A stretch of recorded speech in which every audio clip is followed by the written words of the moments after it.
Hi, this is Mrs. Chavez again. I want to walk you through the graphic organizer in your textbook for today.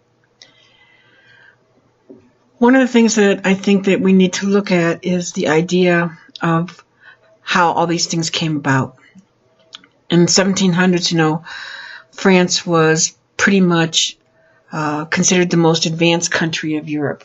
They were probably the wealthiest, one of the wealthiest, if not the wealthiest country in Europe. They had a very large population. They had a very good foreign trade.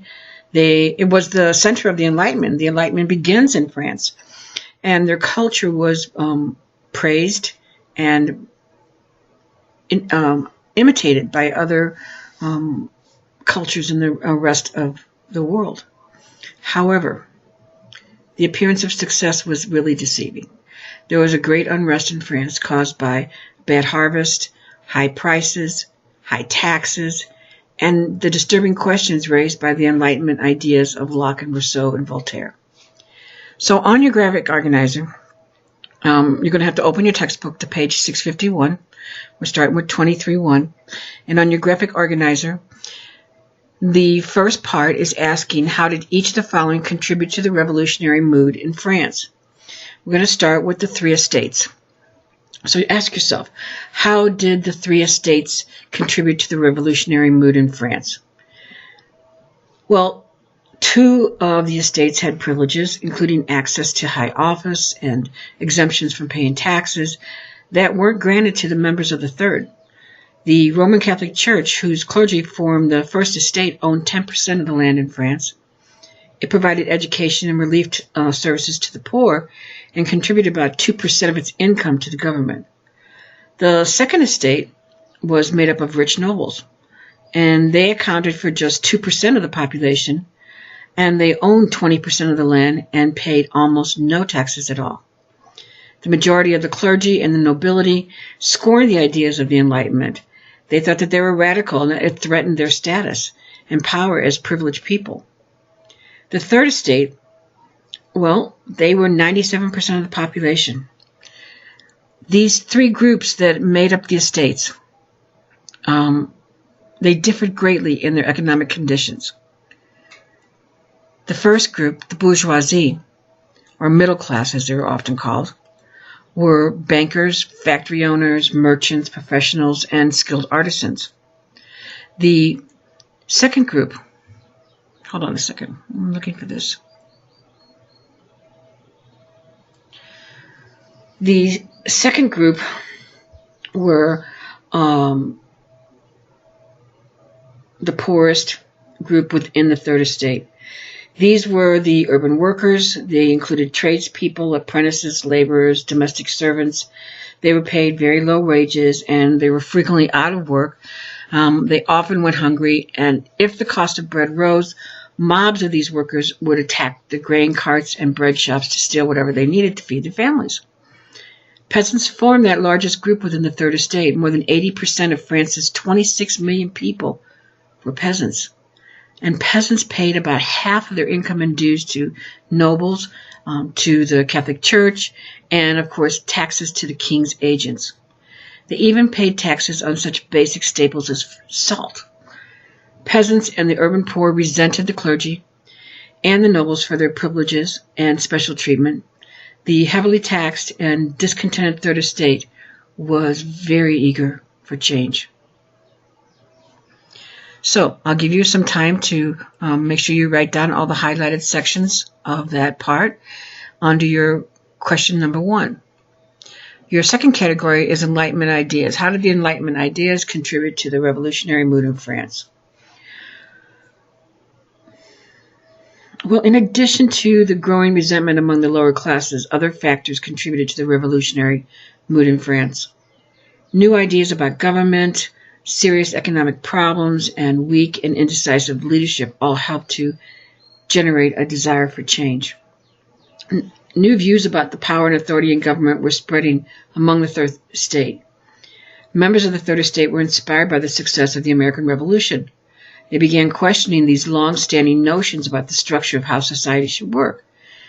They began quoting Rousseau and Voltaire, and they began to demand equality, liberty, and democracy. By the 1780s, France's once prosperous economy was in decline.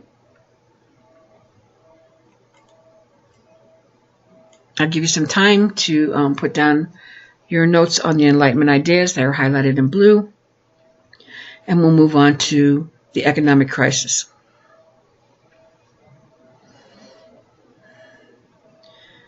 The fact that the prosperous economy was in decline caused alarm, particularly among the merchants and the factory owners and the bankers of the Third Estate. On the surface, the economy appeared to be sound because both production and trade were expanding rapidly. However, the heavy burden of taxes made it almost impossible to conduct business profitably within France. Further, the cost of living was rising sharply. In addition, bad weather in the 1780s caused a widespread crop failures, resulting in a severe shortage of grain. The price of bread doubled in 1789, and many people were facing starvation. During the 1770s and 1780s, France's government sank deeply into debt, and part of the problem was the extravagant spending of Louis XVI and his Queen Marie. Louis inherited a big debt from previous kings, and he borrowed heavily in order to help the American revolutionaries in their war against Great Britain, who was the chief rival of France. This nearly doubled the government's debt. In 1786, when bankers refused to lend money anymore, Louis faced some serious problems. So I'll give you some time to write down the highlighted sections in the box for economic crisis, and then we'll move on to weak leadership.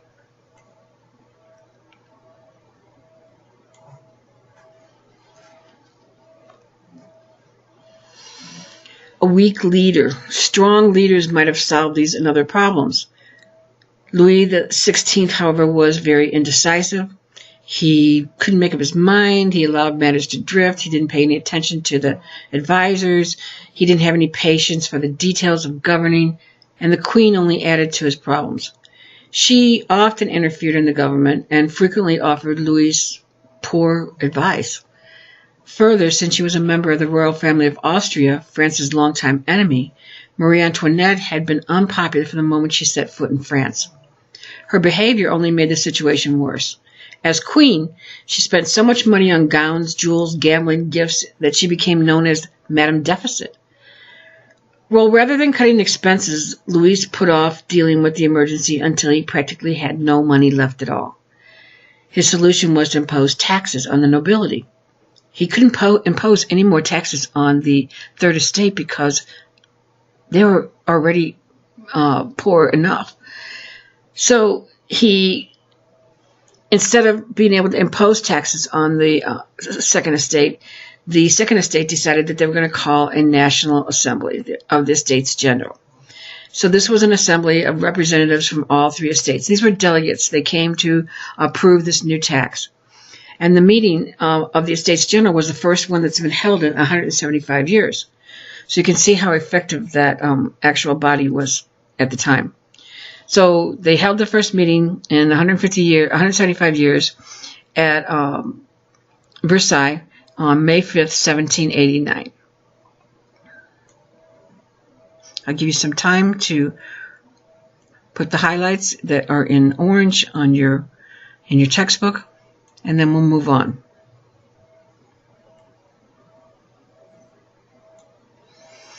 Now we're on to how did each of the following events lead to the French Revolution. Well, how did the meeting of the Estates General lead to the French Revolution? So the clergy and the nobles had dominated the Estates General throughout the Middle Ages, and they expected to do so when they got to that meeting in 1789.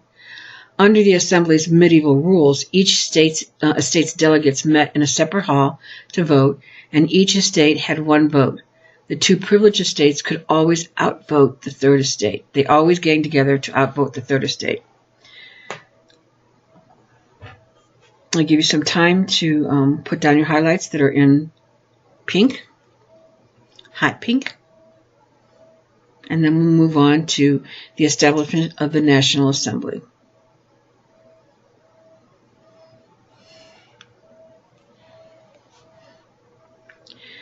The third estate delegates, mostly members of the bourgeoisie whose views had been shaped by the Enlightenment, were eager to make changes in the government. They insisted that all three estates meet together and that each delegate have a vote. This would give the advantage to the third estate because they had so many delegates, many more than the other two estates combined. Siding with the nobles, the king ordered the Estates General to follow the medieval rules. The delegates of the Third Estate, however, became more and more determined to gain power. A leading spokesman for their viewpoint was a clergyman who was sympathetic to their cause, Emmanuel Joseph Sieyès. In a dramatic speech, Sieyès suggested that the Third Estate delegates name themselves the National Assembly and pass laws and reforms in the name of the French people. After a long night of excited debate, the delegates of the Third Estate agreed to Sieyès' idea by an overwhelming majority.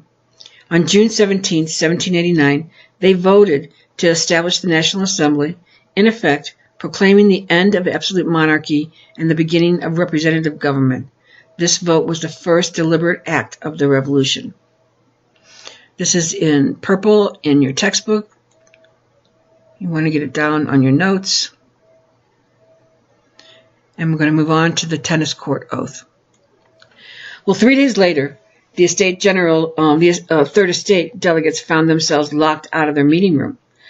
They broke down the door to an indoor tennis court, pledging to stay until they had drawn up a new constitution.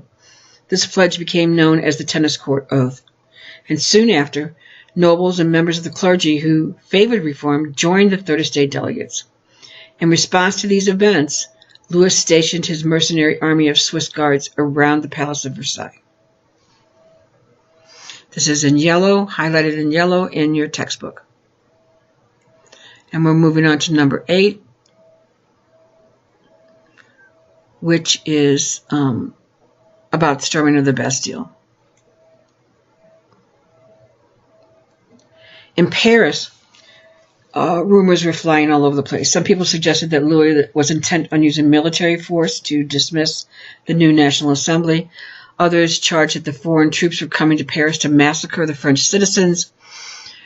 Still, people began to gather weapons in order to defend the city, and they were trying to keep from being attacked, basically. So on July 14th, the mob went searching for gunpowder and arms that were stored in the Bastille, and they stormed this Bastille, which is a French prison but also an armory, and the mob overwhelmed the guards and seized control of the building. The angry attackers hacked the prison commander and several guards to death and then paraded around the streets with the dead men's heads on pikes. The fall of the Bastille became a symbolic act of revolution to the French people. Ever since July 14th, Bastille Day has been a French national holiday, similar to the 4th of July in the United States. And this is where your graphic organizer notes are going to end for the day. So, you should be finished with all your assignments, and on Wednesday, we'll start with section 23.2. See you then. Bye.